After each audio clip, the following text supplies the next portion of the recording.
All right, hey guys, welcome in. Doing some op art staircase that will disappear all the way into the bottom, just like that. I have an original, but we're gonna switch this one up a little bit different and kind of customize it. So let's get started. You can definitely use a ruler if you want to make it a little bit more perfect, whatever size that you want. I usually try to say about the size of your hand. Wherever and however you want that first one to be. So I'm gonna start with my rectangle. Out a ruler, pretty good. Now I can make it a little darker for you. Next step is what you want to do is do 4 sets of lines. They have to be a certain size. You can just go down from here and then take a little space, do another set, and another, and another. On there, try to make them about even as best as you can. I'll go through those a little darker now. Okay, next, doesn't look like much of an optical illusion yet, but it will be very, very soon. From that corner, on all those little sections, those need to go diagonally. So diagonal and then straight. Diagonal and then straight all the way down.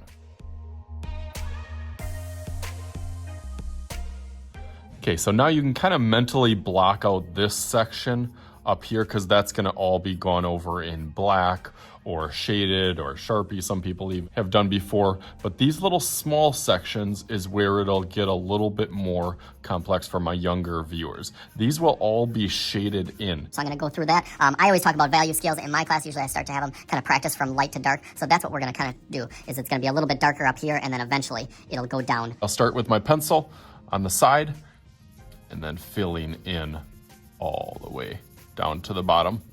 As I get to this point and I'm feeling a little bit more comfortable and confident, you can also use your finger to kind of smear that. Some people use that technique, or take a paper towel or a tissue. I'm gonna do that for the rest of that.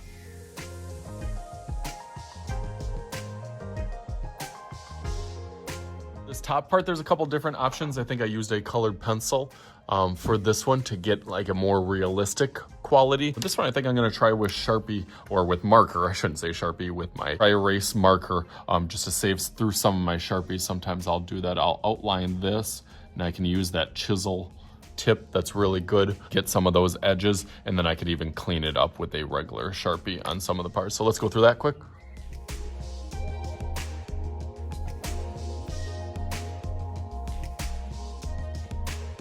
The last thing I gotta do is I gotta add a little bit of a shadow on here. What I wanna get is kind of this diagonal edge over here. Really from this angle all the way down here. And that little corner on there, it gets a little bit bigger as it goes throughout here. Again, just adding a little bit of shading and shadowing.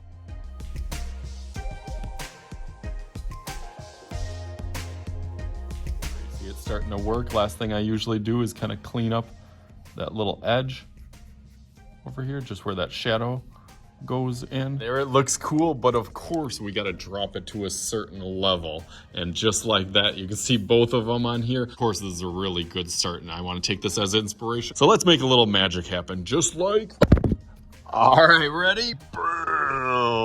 So there it is, did the whole background with a kind of step theme throughout it, through my other optical illusion one that I really like. Turned out much, much better than just the kind of plain one like this. So hopefully you guys had some fun with this and can have some ideas and inspiration for optical illusion art. So as always, I am Mr. Shooty. This is Mr. Shooty's Art Channel. We'll talk to you guys later.